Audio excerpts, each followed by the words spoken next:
con este tipo de preguntas, el qué pasaría si. ¿Listo?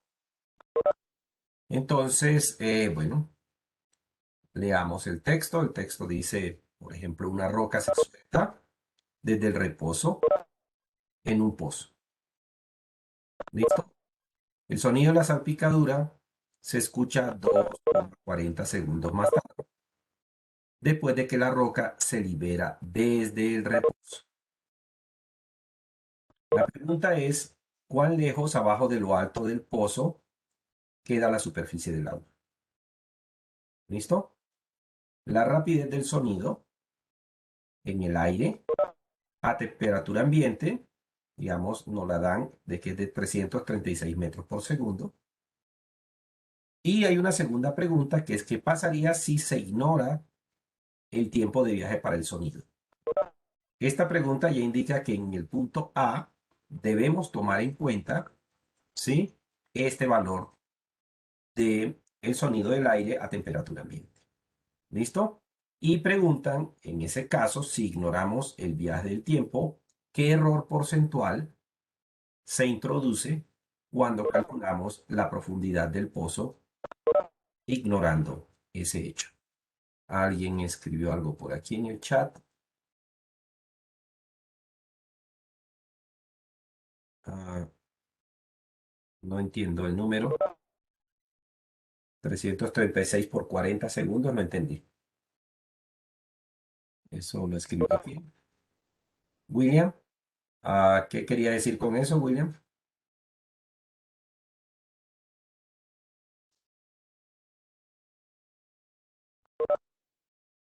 William, no entendí lo que escribió en el chat, ¿a qué se refiere?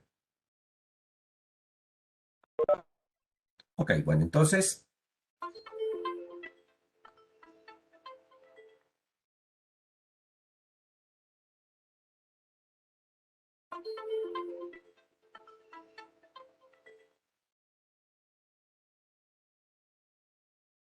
mm, no entiendo. O sea, si nos explica, porque pues no estoy entendiendo qué trata de decirnos.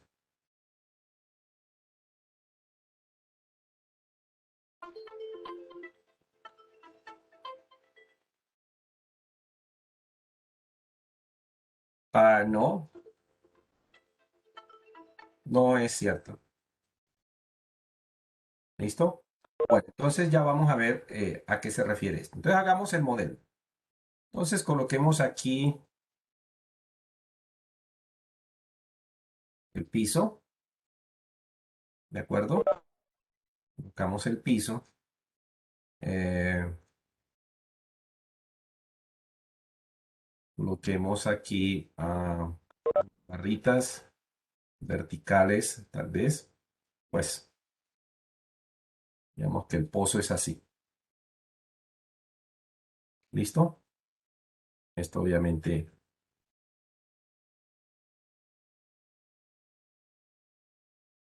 es la tierra. Em,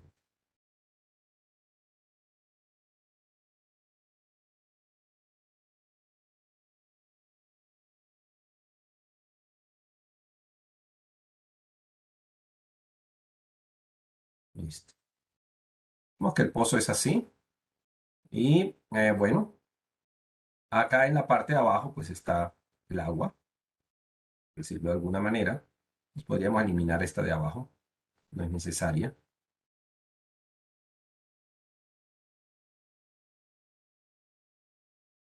¿Listo? Y el agua se encuentra por aquí en algún nivel. Por aquí. Bien, se va a soltar un objeto. Vamos aquí un circulito pequeño desde esta posición. ¿Ok? Pongámoslo más arriba, de esta posición. Ok. Entonces se suelta y ¿qué ocurre? Pues obvio, esto cae bajo la acción de la gravedad y se gaste un cierto tiempo T1 en llegar al piso, aquí al agua. Pero cuando la piedra toca el agua, usted no la escucha. Para que la escuche, el sonido que se genera en el momento en que se toca y se genera la salpicadura, debe viajar de regreso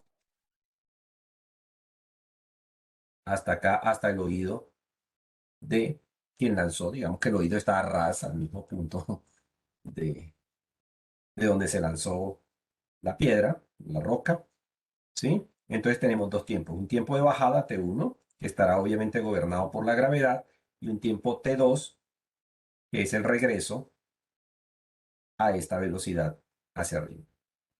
Esos tiempos evidentemente no los conocemos. Lo que sabemos es que la suma de T1 más T2 son los 240. ¿Está claro? Bien. Entonces, veamos cómo sale el modelo a partir de esas consideraciones. ¿Ha quedado eso claro? Entonces, como el cuerpo viaja y su velocidad Perdón, inicial, T1 sí, y T2 viene siendo igual a qué? a los 240, al total del tiempo que están diciendo aquí. Dice, el Ah, ok, ok, sonido de la gracias. salpicadura se escucha después de que la roca se ha liberado. O sea, estos 240 es del momento que suelta hasta que escucha. Entonces es el tiempo de bajada más el tiempo de subida del sonido. ¿Eso está claro? Sí, Así sería el señor. Sí, modelo. señor profe. Listo. Entonces, si la velocidad inicial es cero y pues hay un solo cuerpo en movimientos, entonces yo puedo asumir, ¿sí? Una posición inicial, llamémosla X, cero, para un instante inicial cero. Digamos, estos tres ceros se pueden, uno porque nos lo dan, nos dicen que se libera el reposo, pero los otros dos, la posición inicial y el tiempo inicial, los podemos asumir sin desmedro de la solución. O sea, ahí no pasa nada si escogemos valores distintos. Pero es más cómodo trabajar con ceros. ¿Está claro? Digamos, en las ecuaciones es más sencillo manejar los ceros. Pues si eso es así, la ecuación de posición, ¿sí? Que necesitamos escoger para dónde va el sistema de referencia, ¿sí? Entonces, si el sistema de referencia lo coloco hacia abajo, pues la aceleración que la podría yo dibujar así,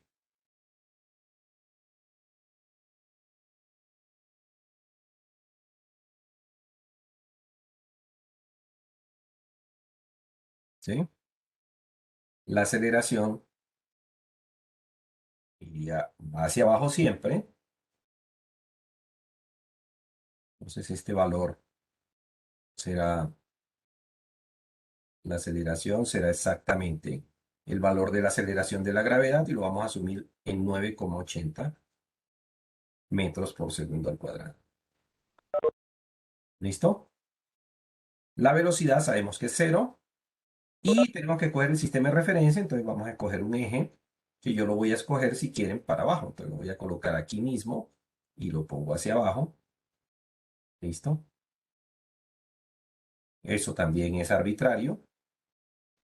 Mm, Profe, la velocidad del sonido se mantendrá constante en todo el ejercicio, ¿cierto?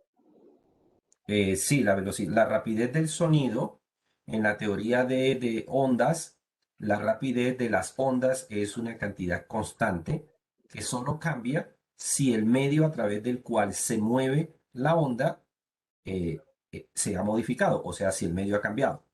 Como Listo, profe. obviamente todo eso es una columna de aire, pues no tenemos en el planteamiento del problema nada que nos sugiera de que el aire vaya cambiando con la altura, por ejemplo, o que vaya cambiando a medida que avanza.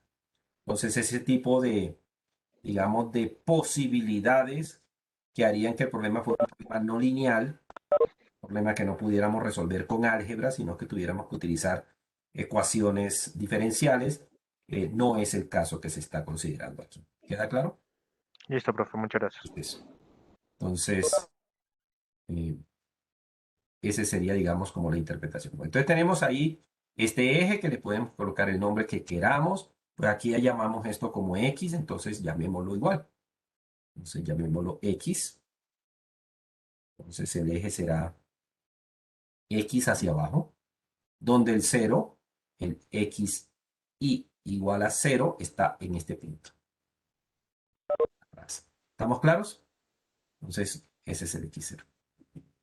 Y en ese instante de tiempo, pues el reloj se empieza a correr, TI, lo hacemos 0, o sea, ponemos a andar un cronómetro. Entonces soltamos, ponemos a andar el cronómetro. Bien, entonces debido a eso, la ecuación de movimiento, entonces será X de T, que en general es siempre la posición inicial, lo voy a escribir de manera formal, más el valor de la velocidad proyectada sobre ese eje por el tiempo, más la mitad del vector aceleración, ¿sí? Proyectado sobre ese eje por el tiempo al cuadrado. Esa es la expresión genérica. Pero aquí está claro que de las condiciones, pues hemos escogido esto igual a un 0 y esto es igual a un 0, razón por la cual entonces la ecuación de posición, ¿sí? Nos va a dar que esto es un medio de AX, pero AX dijimos que era G, ¿sí? Y como coincide con el eje, pues es un número positivo. Entonces da un medio por G por T al cuadrado. Bien. Esto baja hasta que ha recorrido y en un cierto instante de tiempo T1, por aquí en un instante de tiempo T1, toca la superficie del agua y ha recorrido una distancia de tal manera que la posición, que es igual en este caso al desplazamiento, entonces X en T1 es igual, llamemos a esta magnitud H, la profundidad del pozo. ¿Queda eso claro? Entonces X en T1 es simplemente un valor H que no está suministrado dentro de los datos, pero sabemos de que esa es una cantidad física que corresponde a ese instante de tiempo. Entonces la altura será un medio de G por T al cuadrado. Profe, ¿sería T1? T1, sí. T1 Listo. al cuadrado. ¿Listo? O sea, en ese instante, la posición del cuerpo es H. Medido desde arriba, claro está. ¿Sí? Profe, buen día. Buen Disculpe, día. ¿por, por qué ponerle a X y no Y? Pues considerando que estamos trabajando en el eje vertical. Los ejes son arbitrarios. Entonces yo le puedo colocar, no cambia nada, porque son las etiquetas con las que estoy mostrando el tipo de movimiento. Yo lo puedo llamar Y, lo puedo llamar Z, lo puedo llamar F, lo puedo llamar L, lo puedo llamar como desee. ¿Está claro? Y ustedes tienen que aprender a entender la física que está detrás, independientemente de las etiquetas que yo le coloque, porque lo que ustedes deben entender es que el movimiento es con aceleración constante y que esta es la ecuación que corresponde a ese movimiento. Esa es la física. Independientemente si esto se llama Y o se llama Z o se llama como desee colocarlo. Lo Profe, mismo pero que el eje. entonces, El eje, técnicamente, perdón, técnicamente si le colocamos cualquier símbolo, llamémoslo así, no importa, no siempre y importa. cuando pues sea acorde a la ecuación. Es correcto. ¿Sí? Eso, digamos, a estas alturas yo esperaría que ya lo entienden, pero nuevamente le digo, yo aquí puedo incluso no colocar letras. Yo puedo decir, la posición es una estrellita que depende del tiempo y el símbolo lo puedo colocar, qué sé yo, un solecito, como hacían los chipches. Y pues toda esa secuencia de dibujos representa la idea. Y eso es lo que ustedes deben tener claro. La idea, cómo es representada. La etiqueta o dibujito que yo coloque es irrelevante. Obviamente que cuando uno usa los mismos símbolos todas las veces, llega a creer de que si no se lo escriben así, pues se le están escribiendo en otro idioma. Sí, sí. Yo podría cambiar las letras por letras griegas, por ejemplo, por valores griegos.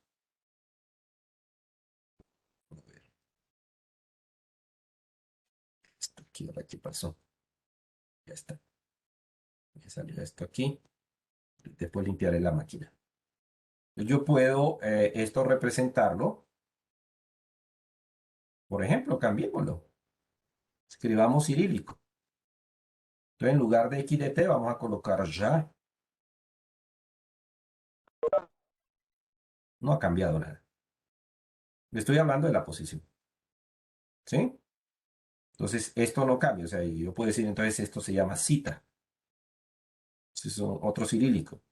Entonces, eso no cambia las cosas. ¿Listo? Bueno, como la mayoría ya la escribimos con X, pues no vamos a cambiar el sistema, que pues eso es un gasto de tiempo innecesario. Entonces, el valor que ocupa la posición está definido por esta expresión. En esta expresión es evidente que no sé cuánto es el tiempo y no sé cuánto es la H. Lo único que conozco es la gravedad. Y hay una sola igualdad, entonces pues esto no lo resuelve ni Mandrake, ¿sí?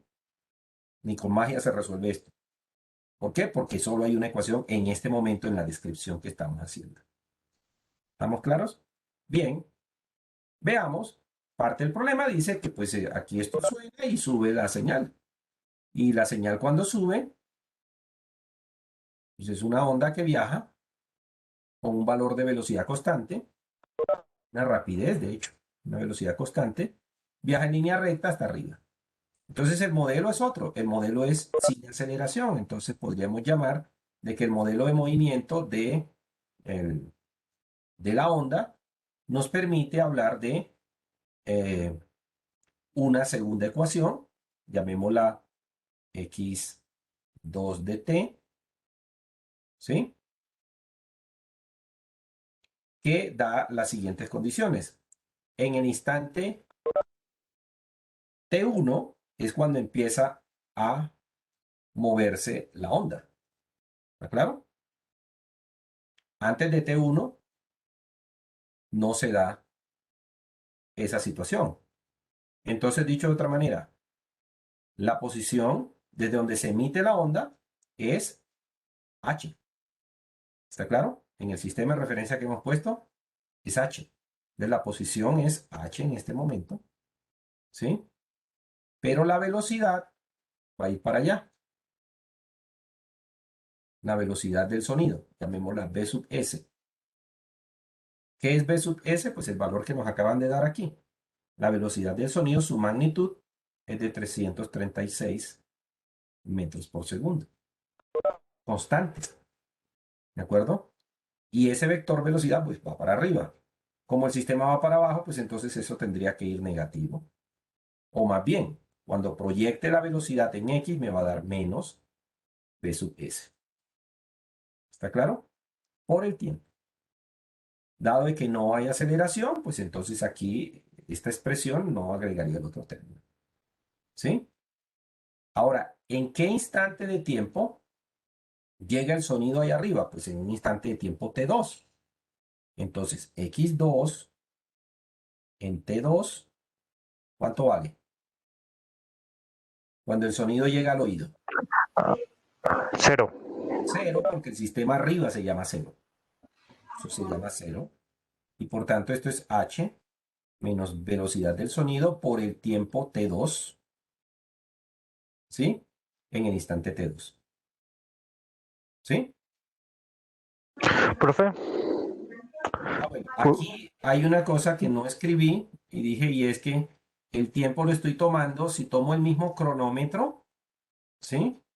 Entonces esto sería T2, sería tiempo T menos el tiempo que se ha gastado bajando, T1. Esto sería T2 menos T1, que es el intervalo que gasta en llegar ahí arriba.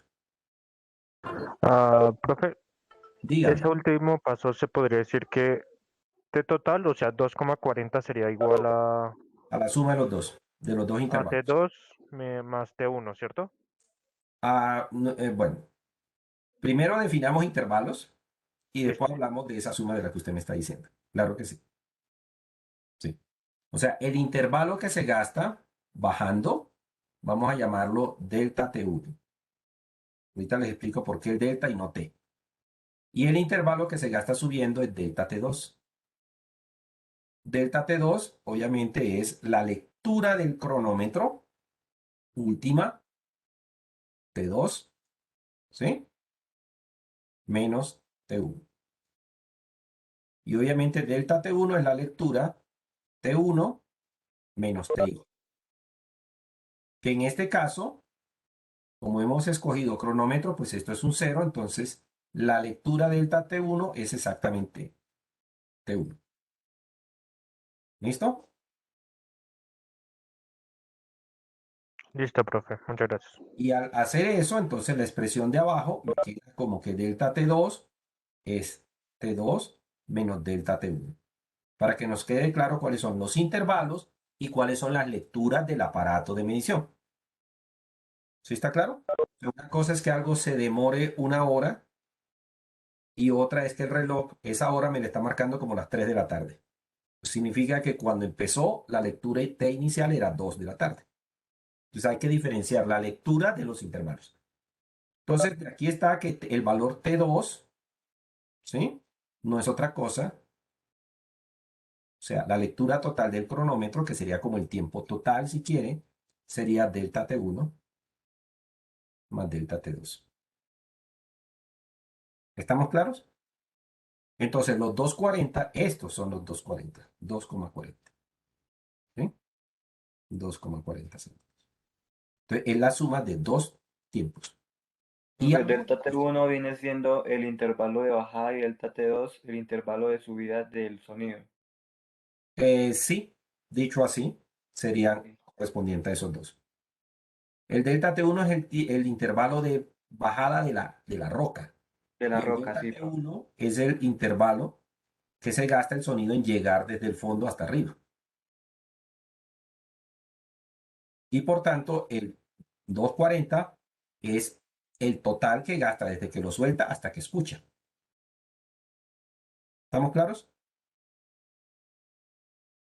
Jóvenes, Señor. listo. Sí, profe. Ok. Entonces, ya está. Entonces, bueno, ya un segundito. Entonces, esperen aquí, que aquí tengo que hacer una corrección en la escritura. Entonces, acorde a lo que se ha escrito ahí, entonces, T1 menos TI es el delta T1. Ahora sí, Wendy, levanto la mano. Wendy, Gracias, profe, es que me perdí.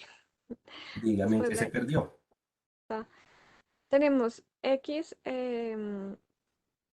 X de en T1 igual a H, que es pues nuestra altura en este caso. Ujú. eh, Despejando, tenemos que es igual a un medio de la gravedad por el tiempo por T1 al cuadrado.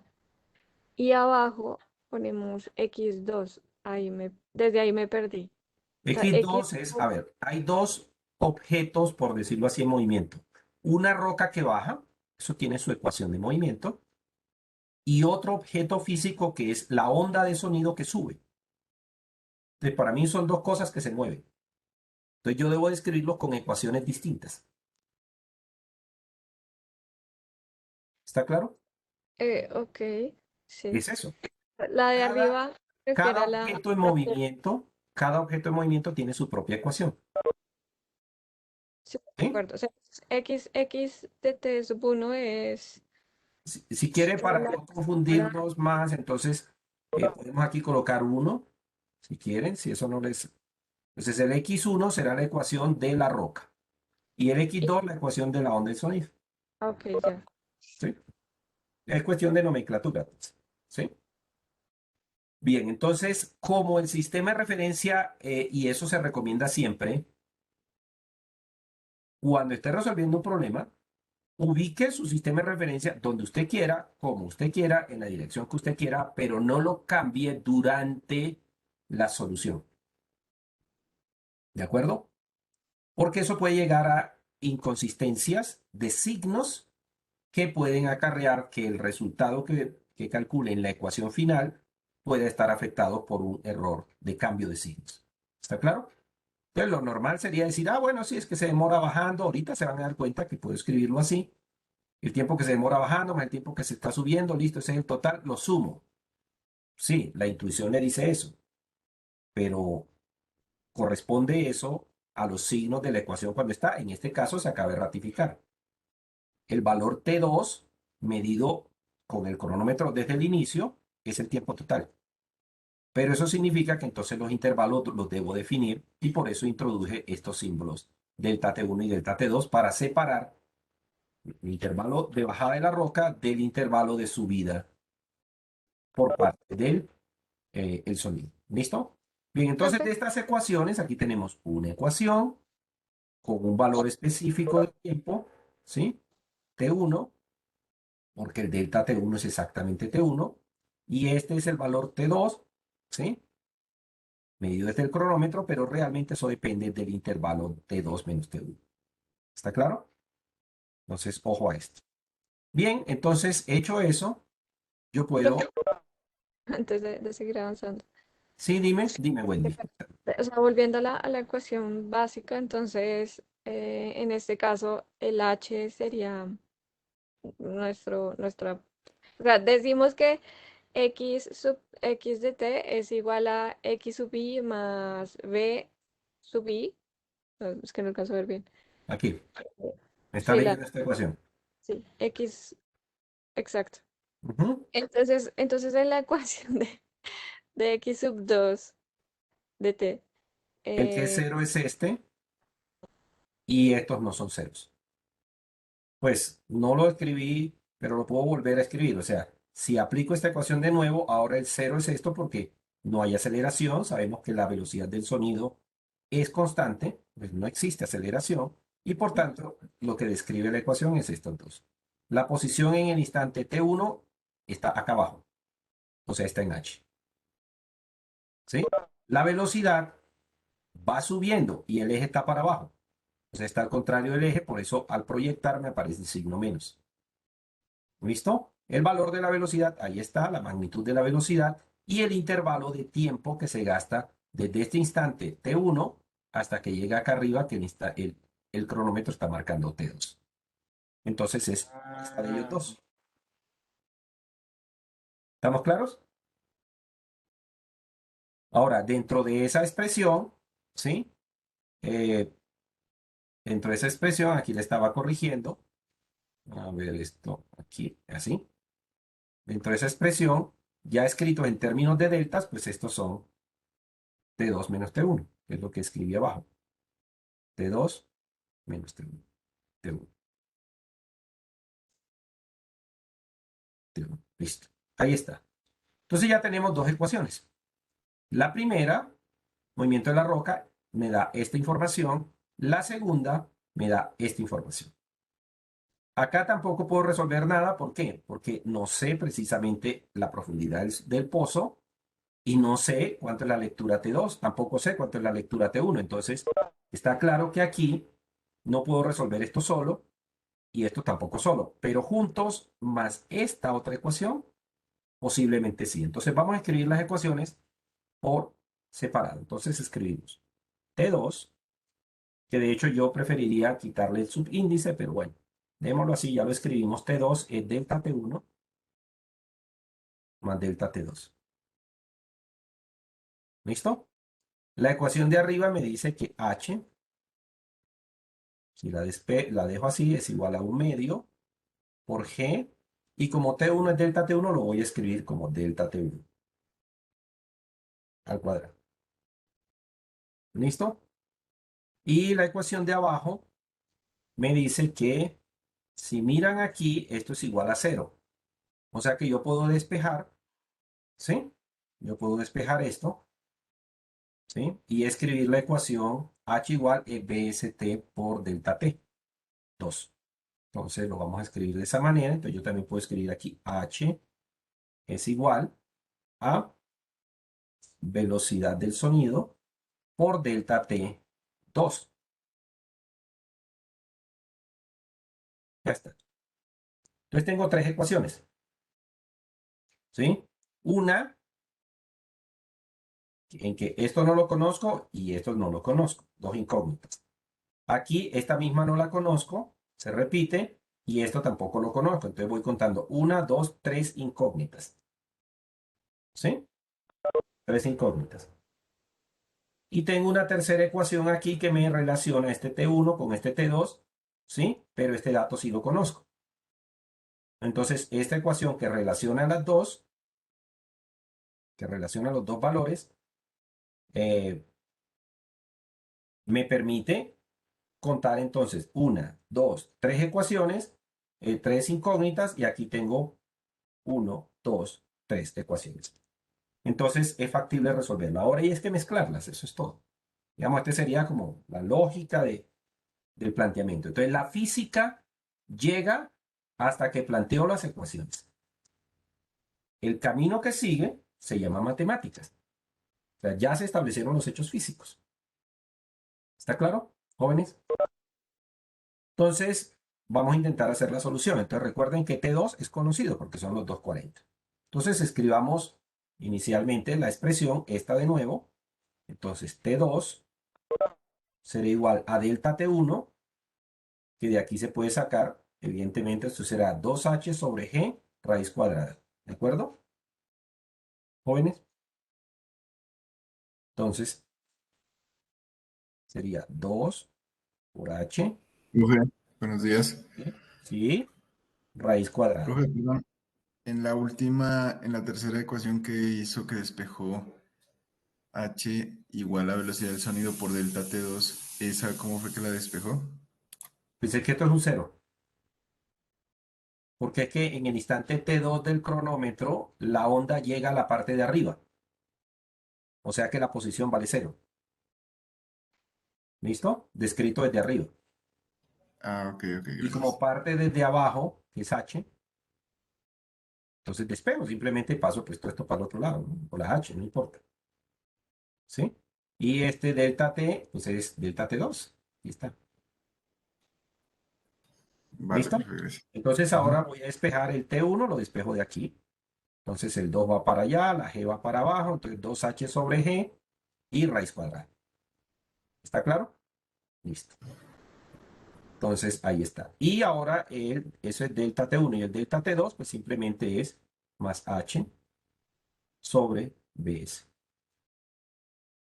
¿Listo?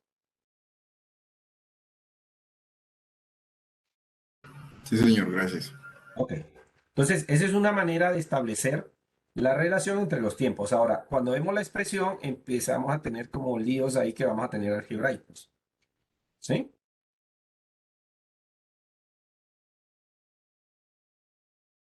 ¿Por qué? Porque pues me aparece un radical. Entonces, esta expresión así puede ser incómoda. Podríamos hacer otra cosa y es cuánto se recorre en total. O sea, bajada h y de subida h. ¿De acuerdo? Entonces podríamos escribir otra expresión que podría ser esto, sumar estas dos. Si yo sumo estas dos, es otra alternativa, solo estas dos, la expresión de pronto se queda más manejable. Esto me va a dar 2h de este lado y va a ser igual a bs por delta T2 más un medio de g delta T1 al cuadrado. ¿Listo? Este camino, digamos, me parece más adecuado. ¿Por qué? Porque pues aquí tiende a dar una cuadrática, ¿sí? Y yo puedo, como delta T2 y delta T1 no lo conozco, pero T2 sí lo conozco, entonces puedo expresar el uno a través del otro. Entonces ya es cuestión de que escoja cuál quiero representar. Si el delta T2 es el que despejo o el delta T1. Dado que este es el que está al cuadrado y es el que puede dar líos, entonces preferiría representar el delta T2 a través del delta T1 y el T2. Entonces lo despejo. De aquí, evidentemente, delta T2 es T2 menos delta T1. O sea, del total resto delta T1 y pues tengo el delta T2.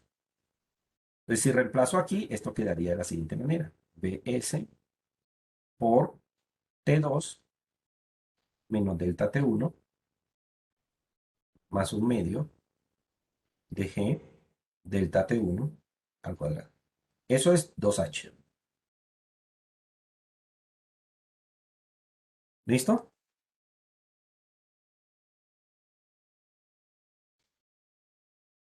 ¿Listo, jóvenes?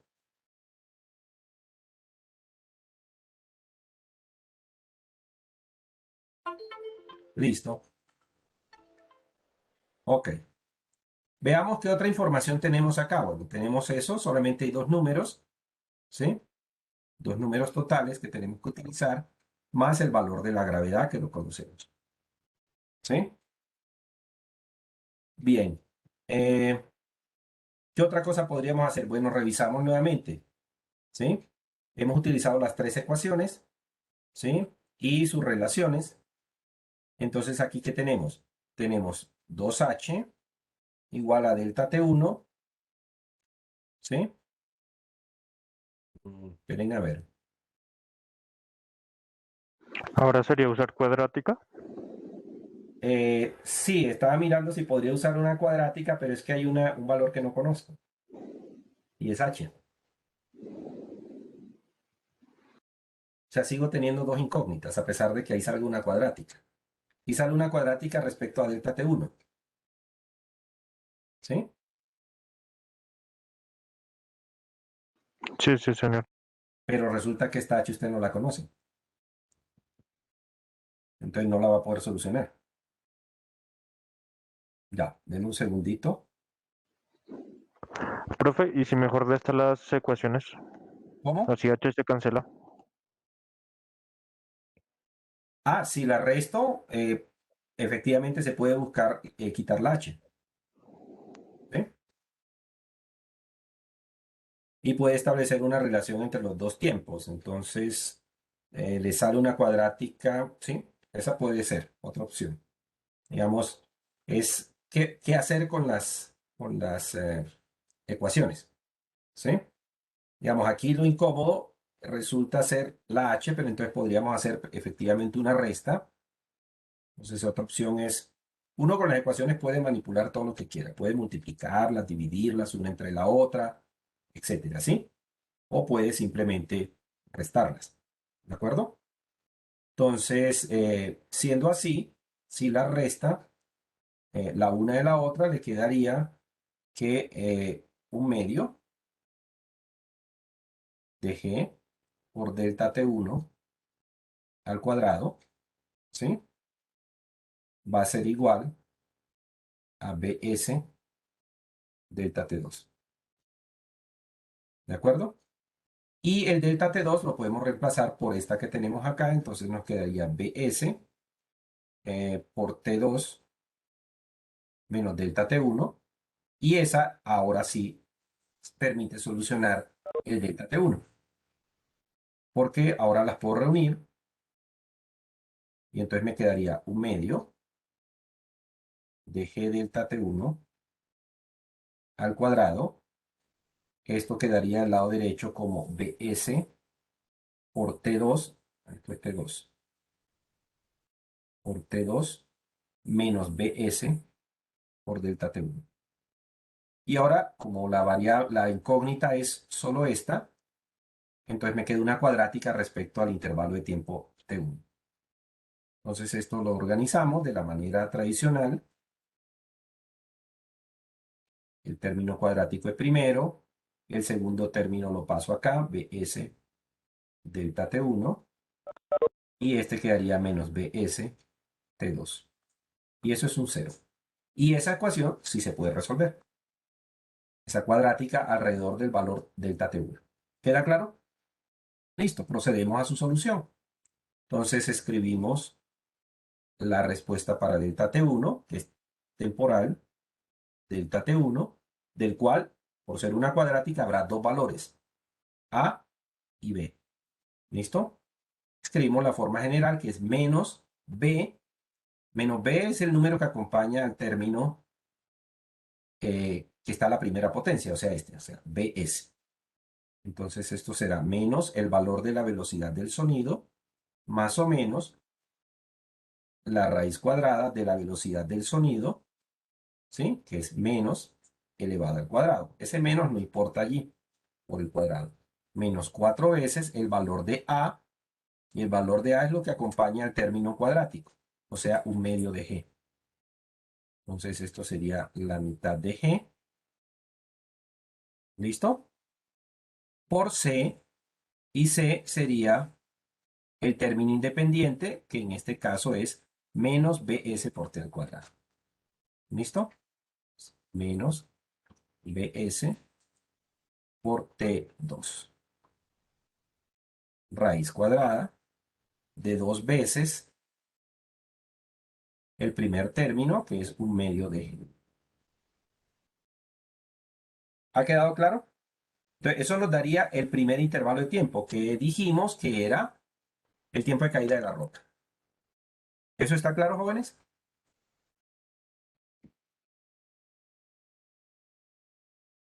¿Sí está entendido? Sí, señor. Muy bien, Sí, señor. perfecto. Lo demás es, ahora sí, reemplazar números. Profe, Dígame, no sé si es una pregunta tonta, pero ¿por qué el no delta hay T1 no preguntas se tiene? tontas. No Ok, existen profe. preguntas tontas. Por favor, no vuelvan a decir eso. Sí, señor. Ahora sí ¿Por le qué escucho su pregunta. el Otra vez, delta Alejo, no le T, escuché. ¿por qué el delta T1 al cuadrado no lo tenemos en cuenta en la ecuación? O En sea, esta los expresión deltas. Los deltas. Por ejemplo, 1/2 de G.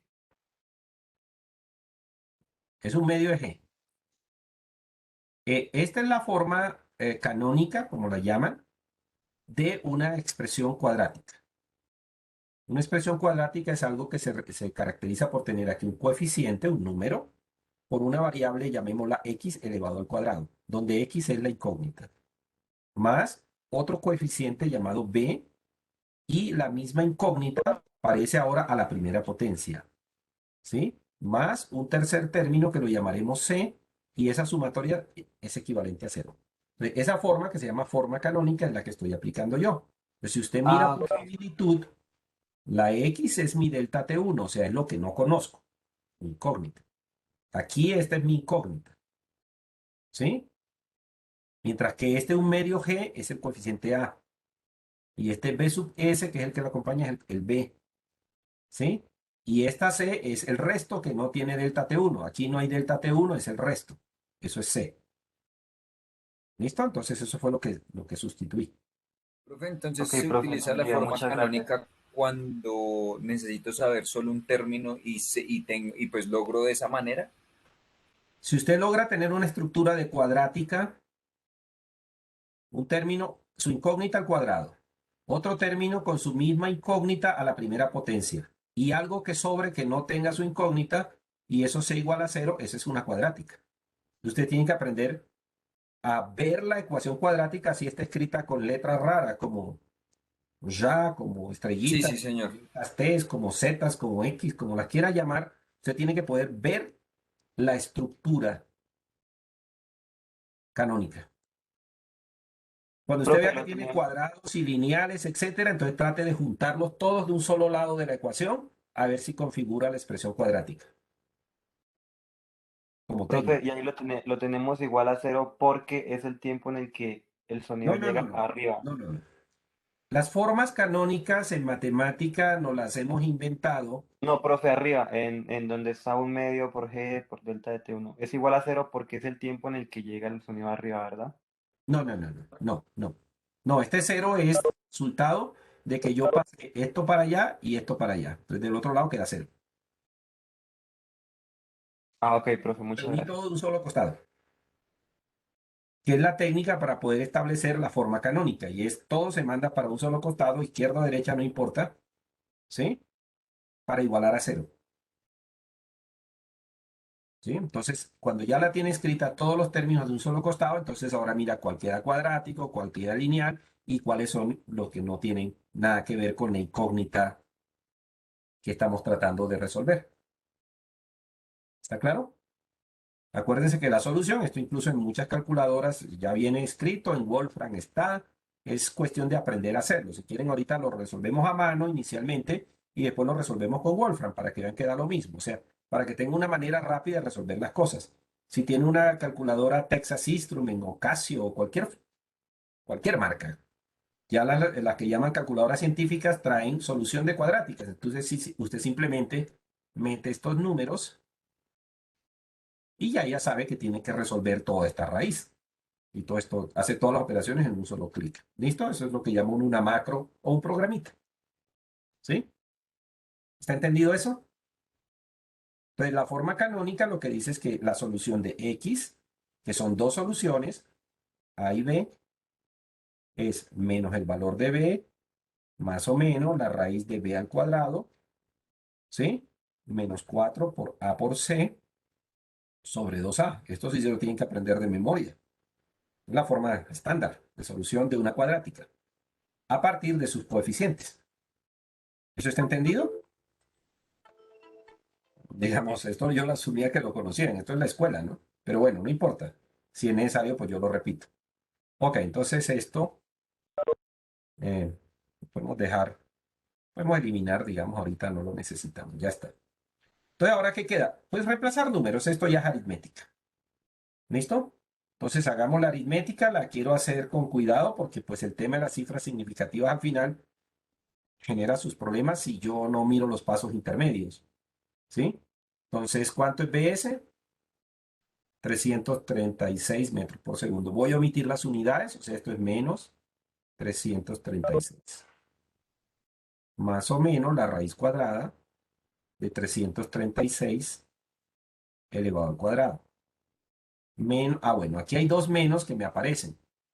No siempre será así, pero este menos multiplicado por este menos, pues finalmente esto es un más, ¿de acuerdo? Entonces me quedará más este 4 con un medio, perfectamente lo puedo convertir en un 2 por el valor G, que es 9,80, por la velocidad del sonido nuevamente, que son otros 336, por el tiempo total, que fueron 2,40. ¿Listo? Entonces, fíjense que todos esos números yo los tengo. Y esto dividido entre 2 por un medio, pues evidentemente aquí este 2 con este se simplifican y me queda simplemente el valor de G, o sea, 9,80. ¿Listo? Entonces hagamos operaciones, me ayudan por favor. Sigo escribiendo menos 336, más o menos. ¿Cuánto da 336 al cuadrado?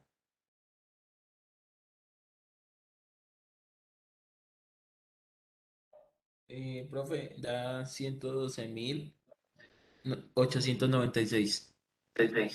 Sí, confirmo. 336 al cuadrado me da 100. 112.896. Listo. Y ahora 2 por 9,80 por 336 por 2,40, ¿cuánto da?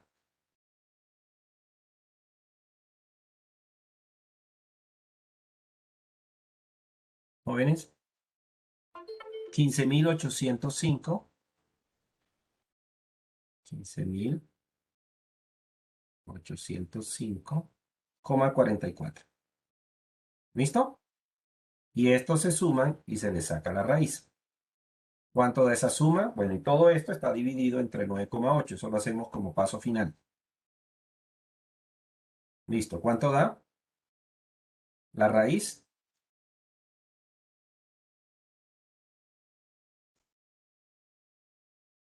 ¿Cuánto da la raíz? 112.896 más 15.805,44. ¿Cuánto da? 358.74. 358. Coma 749. 749. Pues da más Valores dígitos, pero intermedios. pues imagino con eso, ¿no, profe? Sí, yo creo que es más que suficiente. ¿Sí? Y abajo 9,80. Entonces nos quedan dos salidas. Una con más y una con menos. Entonces, listo, las dos. Entonces, menos 336 más 358,749. ¿Cuánto da? Esa resta.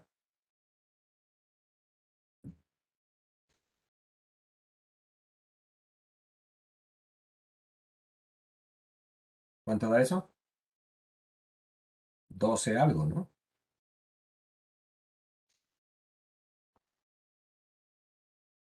¿Qué está preguntando, profe? ¿La suma o de una vez todo el resultado? Hay dos operaciones que me toca hacer. Esta con esta y esta con esta. Menos 336 más 358,749. ¿Cuánto da?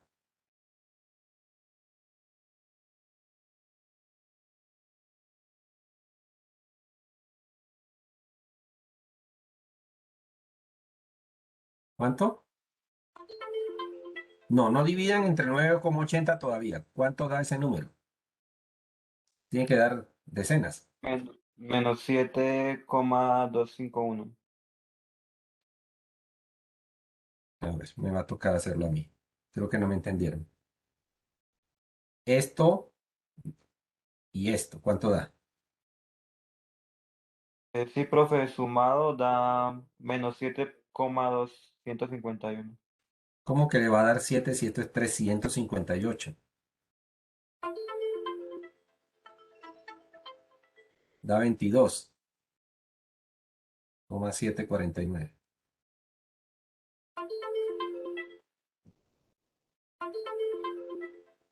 Y ahora sí la resta de los dos debe dar un número negativo aquí. Menos 336 menos 358,749. ¿Cuánto da?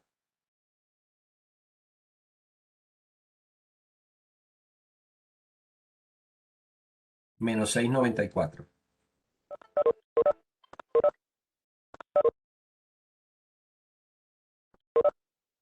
Ahora sí, divida estos dos, 22,749 entre 9,80. ¿Cuánto da?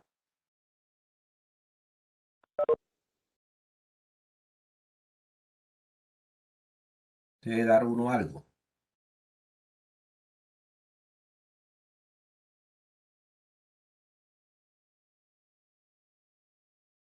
¿Cuánto da?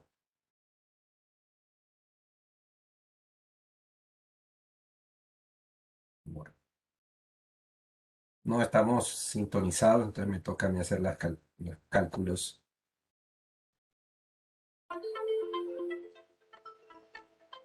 Ah, ok, ya respondió alguien. 2,321. Me dice Pablo.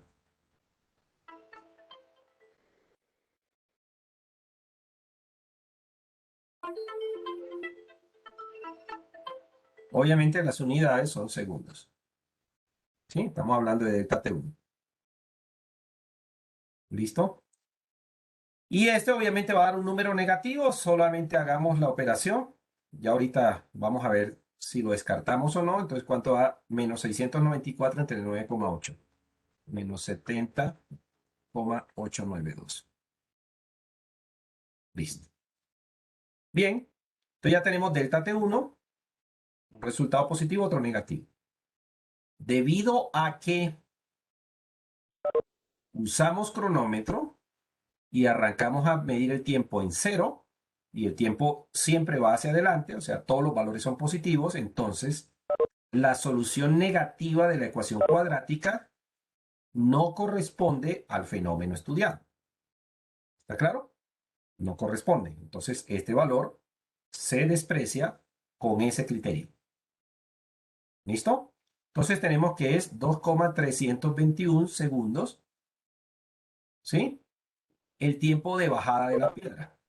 Evidentemente, el tiempo que gasta subiendo, si es que no lo piden, ¿sí? El tiempo que nos gasta subiendo, si es que nos lo llegan a pedir, el tiempo delta T2, simplemente lo restamos. En este momento no lo vamos a calcular, pero lo podríamos sacar de ahí. Es la diferencia entre 2,40 y 2,32, que básicamente es el que tenemos aquí. 2,321. ¿Listo? No redondeemos todavía porque estos no son las respuestas finales. Pregunta, ¿el 2,321 no tiene ningún otro dígito adicional? ¿O solo me lo cortaron hasta el 1? ¿O da algún dígito extra? Después del 1 es 000, ¿sí? Jóvenes. Jóvenes. Bueno. Ok. No, profe. Profe, sí, más. Ok, sí tiene más. Ok, Sí, señor. solamente que me lo reportaron recortado. Entonces, bien, 321, 326, listo. Vamos a escribirlo aquí con ese 326 adicional, porque todavía son datos intermedios. ¿Listo? Listo. Recortemos hasta ahí. Ahí tiene 7 dígitos. Bien, como esto no es, digamos, la respuesta que nos están pidiendo en el problema, digamos, mi respuesta final es cuán lejos abajo de lo alto del pozo es la superficie del agua. Eso es la altura h. Entonces, yo debo calcular h. Entonces, nosotros tenemos dos fórmulas para calcular h. Nosotros tenemos esta basada en delta T1 y tenemos esta basada en delta T2. Como en este momento acabamos de calcular delta T1, pues lo obvio sería calcular por aquí. ¿Listo? Entonces calculamos h. Vamos a calcular h. Entonces es la mitad de 9,80 por el valor que acabamos de calcular, delta T1, que sería 2,321326 elevado al cuadrado. ¿Cuánto da eso?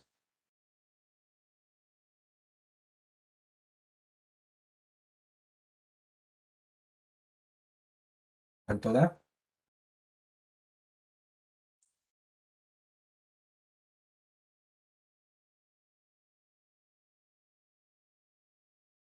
Jóvenes, ¿cuánto da esa operación? 26,4039. 26,40396. Listo. 40391, profe. 16, sí, profe. Está bien. Sí, listo. Entonces, este es el valor que es el pedido, o sea, aquí es donde tenemos que aplicar lo de cifras significativas. Pero resulta que para llegar acá hay que recorrer la historia, ¿sí? ¿Por qué? Porque pues este yo sé que son el dato original, tiene 3 cifras significativas, pero este necesito saber si tiene 7, si tiene 3, etcétera, ¿sí? En principio, si fuera así de largo, pues predominarían estas 3. ¿Listo? Pero tengo la duda de si esto realmente es así o de repente puede ser incluso menos de 3. Y eso lo vamos a resolver en la raíz. ¿Listo? Vamos a resolverlo en la raíz. Entonces, miremos. Aquí los datos de la raíz. Entonces, cuando calculamos, este número tiene 3 cifras significativas. Estos tienen todos 3 cifras significativas. Entonces, si este tiene 3, este debería cortarse. Cuando se haga algún truncado, alguna cosa, hay que tener en cuenta que de izquierda a derecha, las 3 cifras significativas van en el 2. No es que vaya a truncarlo, es que las 3 dan aquí. Y esa posición del 2, ¿es qué posición? Décimas, centésimas, unidades, decenas, miles, 10.000, millones. ¿Qué posición ocupa el 2? A ver, jóvenes.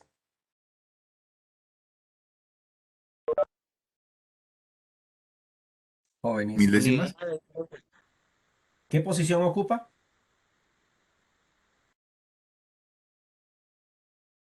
Miles. Está en posiciones miles. ¿Está claro? ¿Y por qué necesito saber qué posiciones son?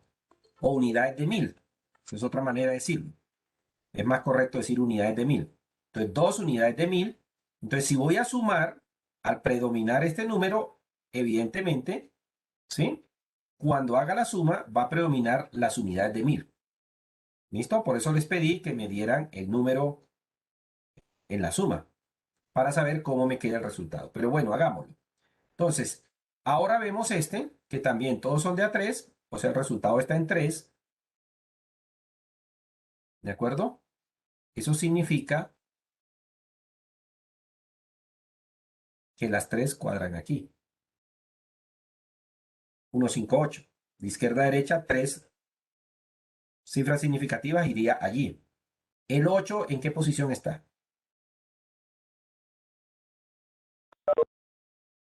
Centenas. Entonces usted va a sumar, ojo, usted va a sumar miles con centenas. Evidentemente va a predominar en el resultado los miles, ¿de acuerdo? Para tener en cuenta el resultado. Bien, Sumen 112.896 y 15.805,44 y me dan el valor, por favor. ¿Cuánto da esa suma?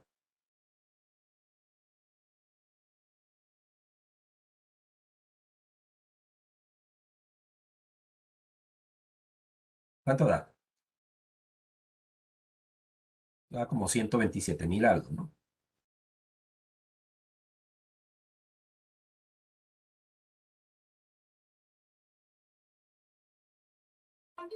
$128.744.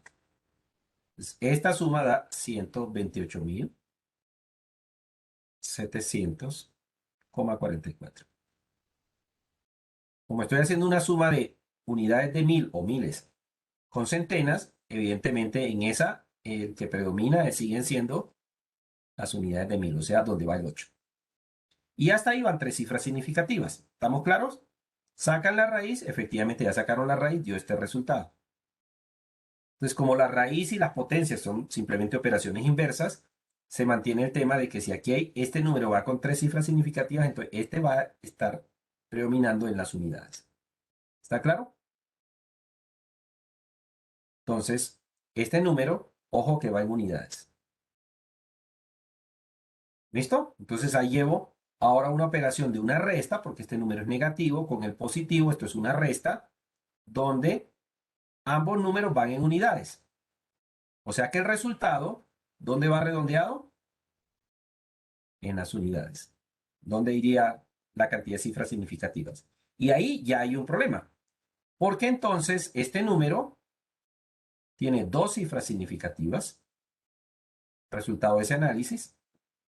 ¿De acuerdo? Tiene 2 cifras significativas y lo voy a dividir entre uno que tiene 3 cifras significativas. Significa que el resultado, ¿con cuántas cifras significativas va?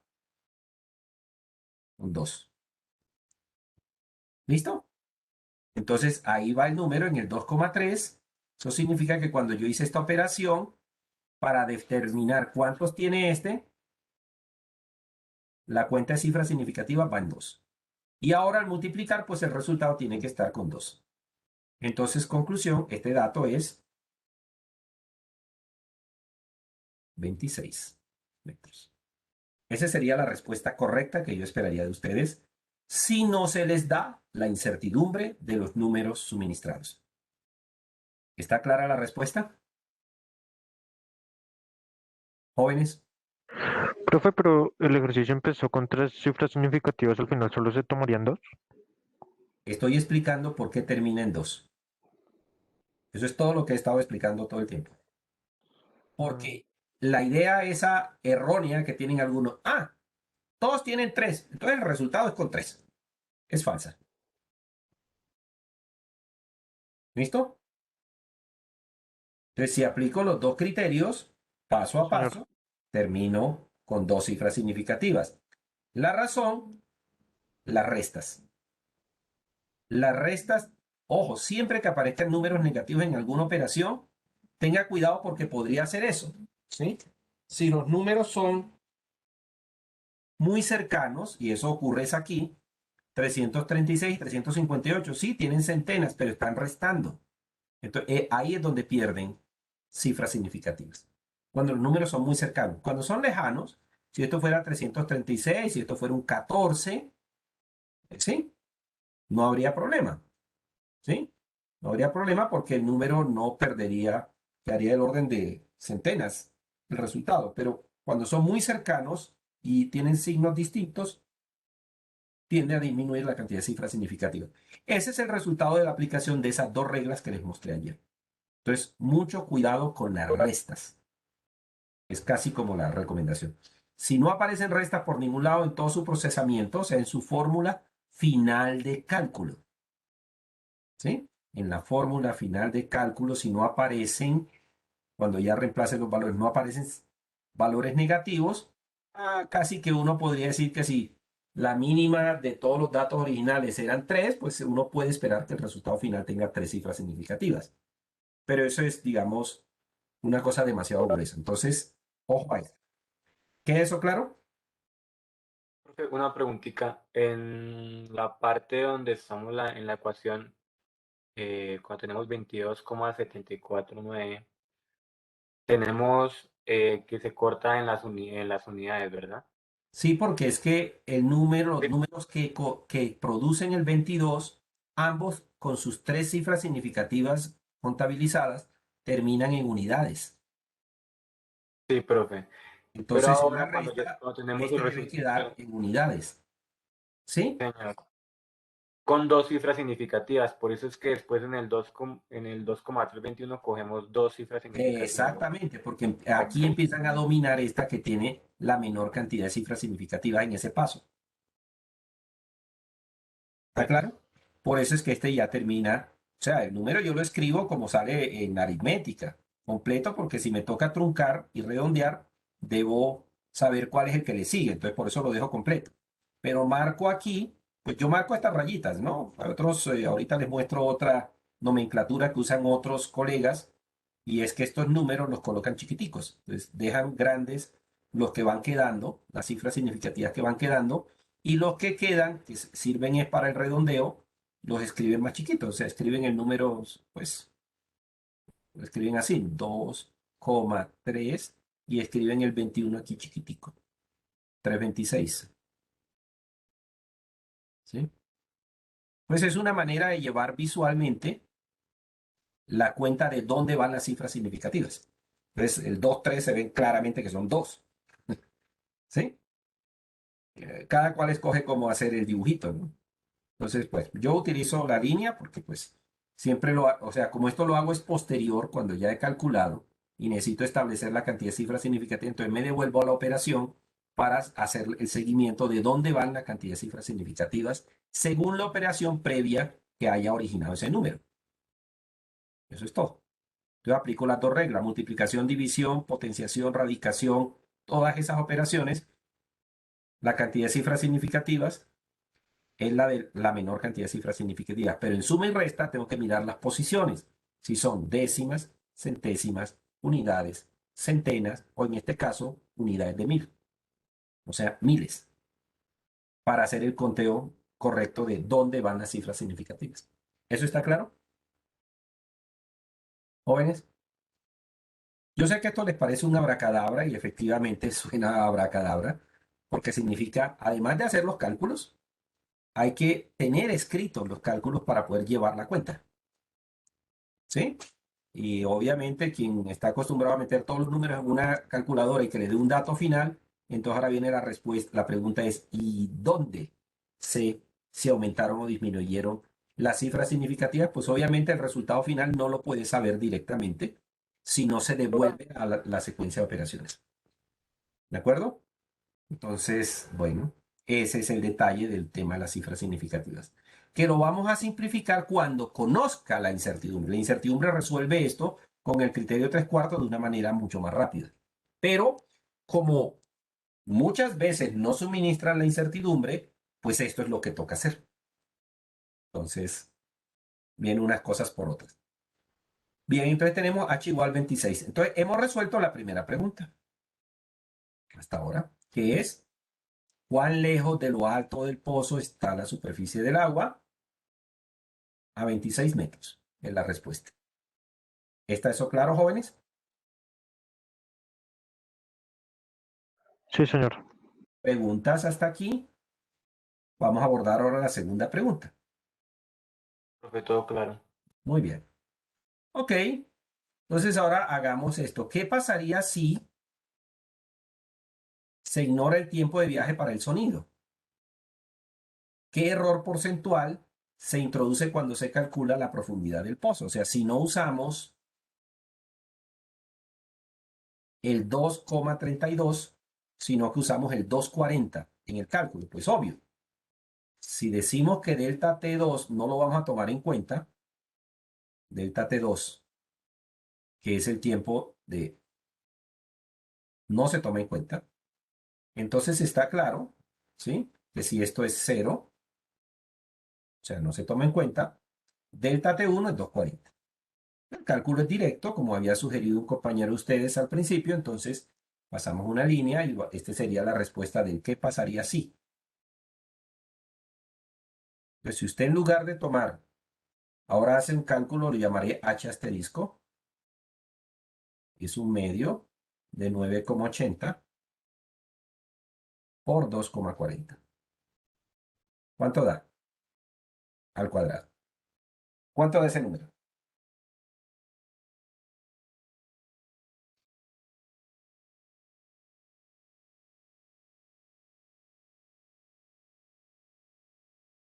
¿Cuánto da?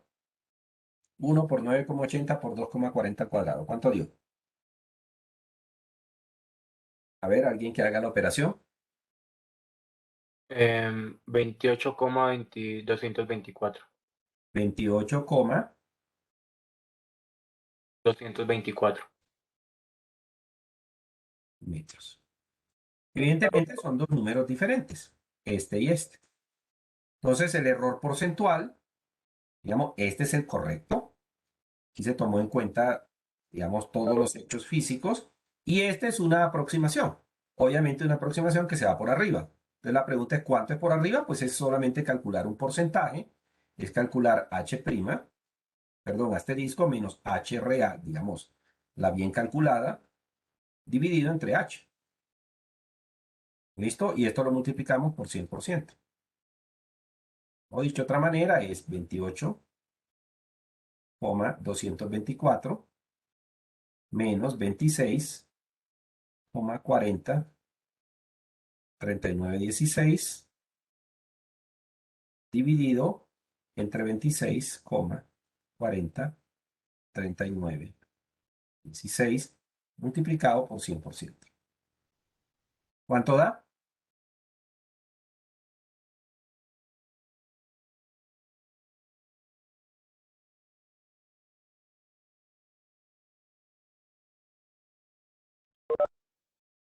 Eso sería lo que llamaríamos error porcentual.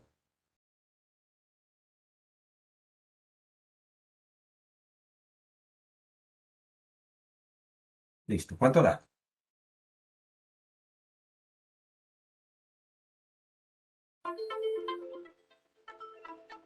$6,89.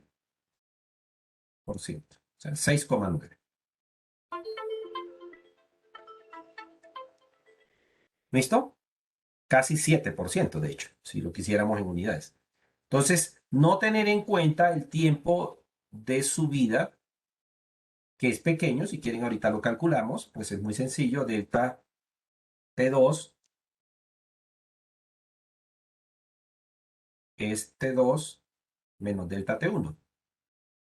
Este es 240 menos 2,32, 1326.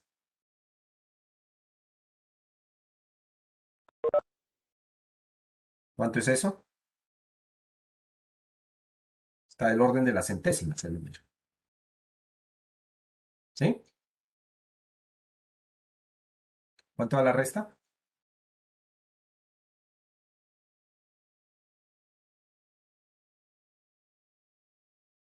0,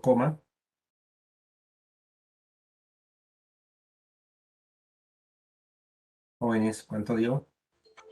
0,0786.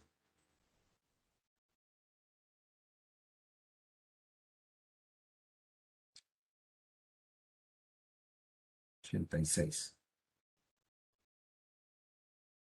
segundos. ¿Sí? O sea, está el orden de las centésimas versus este que tiene, de hecho, unidades. ¿Está claro? Entonces, estas 7, que casi son 8, ¿sí? Casi son 8 centésimas del tiempo de caída, son casi el 7%. ¿Queda claro? Entonces, fíjense la diferencia en el modelamiento. Tomar o no en consideración determinados efectos, pues hace que los números que usted calcula pueden salir sobrevaluados. En este caso, sale sobrevaluado porque le da un valor mayor que el real. ¿Queda eso claro? Entonces, eso es lo que se llama modelamiento. O sea, ¿qué tantas piezas le toma usted en consideración a la situación física? Obviamente, uno puede ir dando aproximaciones. Esa es otra técnica. Primero calcula el número grueso, que rápidamente calcula esto. Ya se sabe que es del orden de casi 30 metros pero es un número grueso. ¿Sí? O sea, hasta las decenas está bien. ¿Sí? Hasta las decenas la cosa está bien en esa primera aproximación. Si ya quiere más detalle, entonces tiene que mejorar el modelo y obviamente se ya le empieza a dar unidades y si el modelo lo permite, puede uno ir más abajo y tener décimas, centésimas, etc. ¿Ha quedado claro cómo es que se maneja esto? Pues todo lo que uno hace en física son modelos. Y entre más perfectos sean los modelos, mejor son los números con los que puede decir qué está ocurriendo.